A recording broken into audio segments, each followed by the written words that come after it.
ఒక్క విద్యార్థి కోసం 5 ఏళ్ల పాటు ట్రైన్ నడిపింది జపాన్. అలాగే తెలంగాణలో కూడా ఒక్క విద్యార్థి కోసం ఓ స్కూల్నే నడుపుతున్నారు. ఈ వీడియోలో ఈ రెండు స్టోరీస్ గురించి ఇప్పుడు మనం తెలుసుకుందాం. ప్రభుత్వం అధికారులు అన్ని ప్రజల కోసమే పనిచేయాలి. ఎంతలా అంటే సామాన్యుడు తమ దగ్గరకు వస్తే తమకు అన్నం పెట్టే దేవుడని అధికారులు నేతలు నమ్మాలి. ఒకరికి ఆకలైతే అన్నం పెట్టడం ఎంత పుణ్యమో ఒకరిని చదివించడం కూడా అంతే. కనీసం ఆ చదువుకి మనం కొంత సాయపడినా అది వారికి జీవితాంతం మనం చేసే సాయం అవుతుంది. అందుకే ఒకే ఒక్క అమ్మాయి చదువు కోసం కోట్లు ఖర్చు పెట్టి ఏకంగా ఊరి చివరన ఉన్న స్టేషన్ కు ఏళ్ల తరబడి రైలు నడిపింది జపాన్ రైల్వే డిపార్ట్మెంట్. జపాన్ లోని మారుమూల గ్రామం షరటాకి. ఇక్కడ ఉన్న కయూ షరటాకి రైల్వే స్టేషన్ ని కొన్నాళ్ల పాటు పెద్దగా పట్టించుకోలేదు. ఎందుకంటే అక్కడికి వెళ్లేవారు వచ్చేవారు చాలా తక్కువ మంది. ఈ షరటాకి గ్రామంలో అప్పటి జనాభా 40 మందికి మించి ఉండరు. వాళ్లలో కూడా ఎవరో ఈ ట్రైన్ ఉపయోగించుకోవడం లేదని రైల్వే డిపార్ట్మెంట్ ఆ రూట్ నే క్యాన్సిల్ చేసేసింది. కానీ అప్పుడే 5వ తరగతి వరకు తమ ఊళ్ళోనే చదువుకున్న ఓ చిన్నారి హై స్కూల్ కోసం 75 కిలోమీటర్లు వెళ్లాల్సి వచ్చింది. ఆమె పేరు కనా హరదానా. తాను చదువుకోవాలనుకుంటున్నాను, మాకు రైల్వే స్టేషన్ ఉంది కానీ రైలు రావడం లేదు, ట్రైన్ రాకుంటే తాను చదువుకోలేనని రైల్వే డిపార్ట్మెంట్కి ఓ లెటర్ రాసింది హరదానా.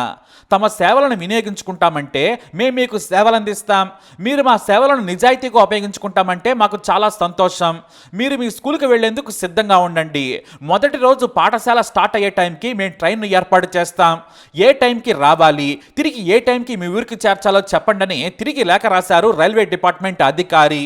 తాను ఉదయం 7 గంటలకు ట్రైన్ ఎక్కి స్కూల్కి వెళతాను, సాయంత్రం 5 గంటలకు స్కూల్ ముగుస్తుందని, తాను అక్కడ స్టేషన్లో మళ్ళీ తిరుగు ప్రయాణం అవుతానని చెప్పింది కనా హరదానా. ఇంకేముంది, స్కూల్ టైం నాటికి మారుమూల ప్రాంతమైన విపరీతంగా మంచు కురిసినా కూడా కయూ షరటాకి రైల్వే స్టేషన్ను వారంలో పునరుద్ధరించారు అధికారులు. అలా ఆమె 7 ఏళ్ల పాటు ట్రైన్ ఉపయోగించుకుంది. ఒక స్కూల్ గర్ల్ కోసం కోట్లు ఖర్చు చేసి రైలు నడిపింది జపాన్. అయితే ఇప్పుడు ఆ రైలు లేదు. ఎందుకంటే కనా హరదానా గ్రాడ్యుయేషన్ కూడా పూర్తి చేసేసింది.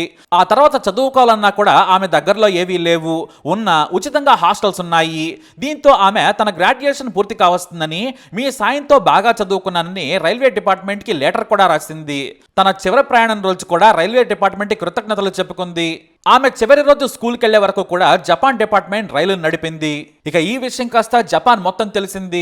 జర్నలిస్టులు, విదేశీ టూరిస్టులు అక్కడికి చేరుకొని ఆ రైల్వే డిపార్ట్మెంట్ కి థ్యాంక్స్ కూడా చెప్పుకొని బొకేలు, బ్యానర్లు ఏర్పాటు చేశారు. ఆ స్టేషన్ చూసేందుకు ఉదయం ట్రైన్లో, సాయంత్రం ట్రైన్లో చాలా మంది టూరిస్టులు అక్కడికి ఆఖరి రోజు చేరుకున్నారు.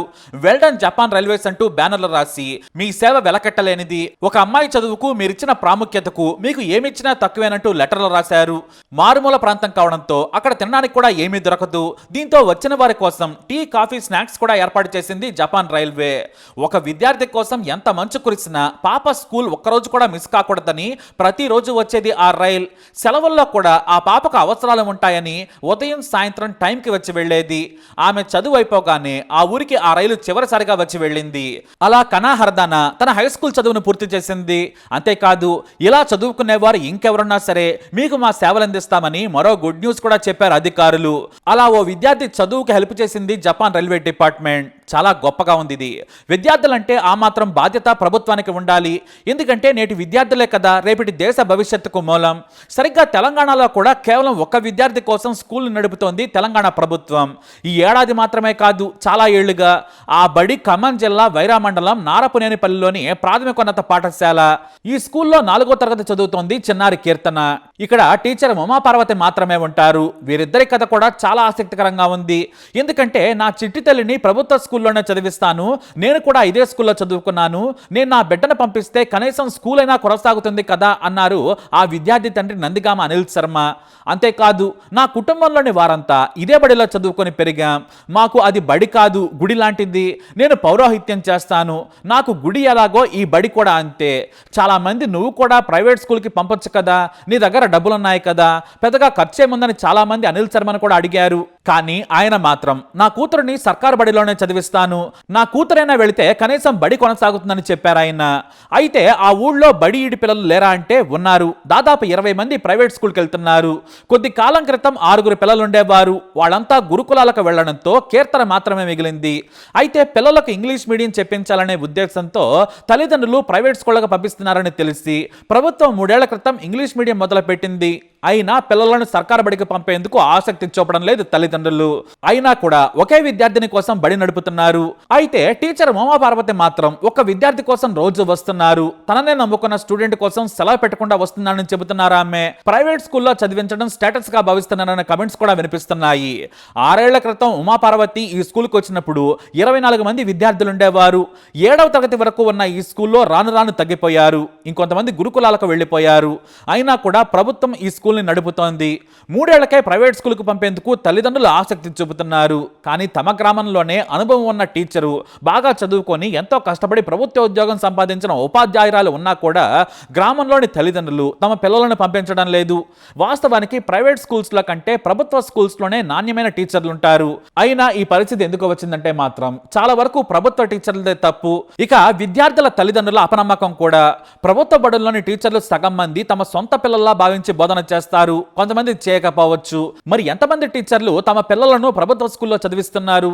ప్రభుత్వ టీచర్ తమ పిల్లలను ఎప్పుడైతే ప్రైవేట్ స్కూల్స్ కు పంపడం మొదలైందో వాటి పతనం కూడా అప్పటి నుంచే మొదలైంది. 2005 వరకు కూడా ప్రభుత్వ బడులు కళకళలాడేవి, విద్యార్థులతో నిండుగా ఉండేవి. కానీ ఆ తర్వాత ప్రభుత్వ టీచర్లు సరిగా విద్యార్థుల మీద దృష్టి పెట్టకపోవడంతో పాటు ప్రైవేట్ స్కూల్స్ మీద మోజు పెరగడం కూడా విద్యార్థుల కొరతకు కారణమైంది. ఉచితంగా చదువు చెబుతాం, మీ పిల్లలను పంపించండి మహాప్రభు అన్నా కూడా ఎందుకు పంపడం లేదు? వేలకు వేలు ప్రైవేట్ స్కూల్స్ లో ఎందుకు దారపోస్తున్నారంటే బోధనలో సీరియస్ గా ఉంటారు టీచర్లు. విద్యార్థి హోంవర్క్ నుంచి మార్కుల వరకు కఠినంగా ఉంటారు. కానీ ప్రభుత్వ బడుల్లో అది కొరవడింది. ఇవి బాగుపడాలంటే ప్రభుత్వ ఉద్యోగం చేసే ప్రతి వ్యక్తి, రాజకీయ పదవులు పొందిన ప్రతి పౌరుడు తమ పిల్లలను సర్కారు బడికి పంపిస్తే ఇలాంటి దుస్థితి ఉండదంటారు కొంతమంది టీచర్లు. ఈ పరిస్థితి వచ్చే పరిస్థితే లేదు. మెల్లిగా బడులు మూసేందుకే సర్కారు రెడీగా ఉంది. ఎందుకంటే విద్యార్థులు లేనప్పుడు ఖర్చు పెట్టడం ఎందుకనేది వారి ఆలోచన. అయినా కూడా ఒక్క విద్యార్థి వచ్చినా కూడా బడిని నడిపించడం అనేది కూడా మెచ్చుకోవాల్సిన విషయం. తెలంగాణలో 26,105 గవర్నమెంట్ స్కూల్స్ ఉన్నాయి. వీటిలో 10 లోపు మాత్రమే విద్యార్థులు ఉన్న బడులు 4,324. ప్రభుత్వ పాఠశాలల్లో 24 లక్షల మంది చదువుతున్నారు. అదే కేవలం 11,000 ప్రైవేట్ స్కూల్స్ లో 36 లక్షల మంది విద్యార్థులు చదువుతున్నారు. అంటే రేషియో ఎంత తేడా ఉందో చూడొచ్చు. కానీ నారపనేని గ్రామంలోని ఏకైక విద్యార్థిని కీర్తన కోసం సర్కారు ఏటా 12 లక్షల వరకు ఖర్చు పెడుతుందని డిఈఓ సోమశేఖర్ శర్మ చెబుతున్నారు. ఉపాధ్యాయురాలి జీతంతో పాటు స్కూల్ నిర్వహణ, మధ్యాహ్న భోజనం ఖర్చుతో పాటు అన్ని కలిపి సర్కారు భారీగానే ఖర్చు చేస్తుందన్నారు ఆయన. ఎందుకంటే ఒక్క విద్యార్థి అయినా సరే చదువుకు దూరం కాకూడదనేది సర్కారు ఆలోచన. విద్యార్థులు తక్కువగా ఉన్నా కూడా జీతాలు ఇచ్చి టీచర్లను నియమించి మరీ స్కూల్స్ ను కొనసాగిస్తున్నామంటున్నారు డిఈఓ. గ్రామంలోని కీర్తన కారణంగా కొంతమంది ప్రభుత్వ బడికి పంపాలనే ఆలోచనలో ఉన్నారని టీచర్ ఉమాపార్వతి ఆశాభావం వ్యక్తం చేస్తున్నారు. ప్రభుత్వం ఎన్నో సౌకర్యాలు కల్పిస్తోంది, ఒక విద్యార్థి ఉన్నా బడి నడుపుతోంది, ముందు ముందు స్కూల్ పరిస్థితి మారుతుందని ఆమె ఆశాభావం వ్యక్తం చేశారు. ఇటు చిన్నారి కీర్తన మాత్రం ఉదయమే సమయానికి నాన్న స్కూల్ మీద దించి వెళ్తారు. టీచర్తో కలిసి ప్రేయర్ చేసుకుంటుంది. ఆ తర్వాత మొదటి పీరియడ్ ఇంగ్లీషు, ఆ తర్వాత మ్యాథ్స్, ఆ తర్వాత మిగిలిన సబ్జెక్టులు చదువుకుంటుంది. ఇక స్కూల్ పెద్దగానే ఉంది, కానీ అన్ని క్లాస్ రూమ్స్ కి తాళాలు ఇస్తున్నాయి. కేవలం ఆఫీసు, ఒక తరగతి మాత్రమే వాడుకుంటున్నారు. నాకు స్కూల్లో భయం వేయదు, నాతో పాటు టీచర్ తోడుగా ఉంటారని ధైర్యంగా చెబుతోంది కీర్తన. ఇక్కడ 7వ తరగతి వరకు చదువుకుంటాను, తర్వాత హాస్టల్కి వెళ్తానని ముద్దుగా చెబుతోంది కీర్తన. కాకపోతే ఇతర విద్యార్థులతో కలిసి చదువుకుంటే పిల్లల ఆలోచన శక్తి పెరుగుతుంది, పోటీ తత్వం కూడా ఉంటుంది, వారి మానసిక ఉల్లాసం కూడా బాగా ఉంటుంది. అలాగే ఎక్కువ మంది పిల్లలుంటే పిల్లలతో ఆడుకోవటం, బయటికి వెళ్ళడం లాంటివి మానసిక అభివృద్ధికి ఉపయోగపడతాయని చెబుతున్నారు. అయితే స్కూల్ తర్వాత పిల్లలతో కలిసి చదువుకోవటం, ఆడుకోవటం లాంటివైనా చేయించాలని చెబుతున్నారు. ఏదేమైనా కూడా తల్లిదండ్రులు వేలకు వేలు అప్పులు చేసి ప్రైవేటుకు పంపే కంటే ప్రభుత్వ స్కూల్స్ కు పంపడం ఉత్తమం. ఇటు ప్రభుత్వ టీచర్లు కూడా మరింత దృష్టి పెట్టి బోధన చేస్తే సర్కారు బడుల తీరే మారిపోతుంది. లేదంటే భవిష్యత్తులో అన్ని గురుకులాలు మాత్రమే ఉంటాయి, ఇక ప్రైవేట్ స్కూల్స్ దోచుకుంటూనే ఉంటారు. మరి చదువుకుంటే వారి భవిష్యత్తే మారిపోతుంది. అందుకే ఒక్క అమ్మాయి చదువు కోసం జపాన్ ఏకంగా రైలునే నడిపింది. అలాగే తెలంగాణలో ఒక్క అమ్మాయి చదువు కోసం ఏకంగా స్కూల్నే నడుపుతుంది ప్రభుత్వం. మరి దీనిపై మీ అభిప్రాయాన్ని కమెంట్ ద్వారా తెలియజేయండి. ఇన్ఫర్మేషన్ షేర్ చేయండి, లైక్ చేయండి, మా ఛానల్ని సబ్స్క్రైబ్ చేసుకోండి.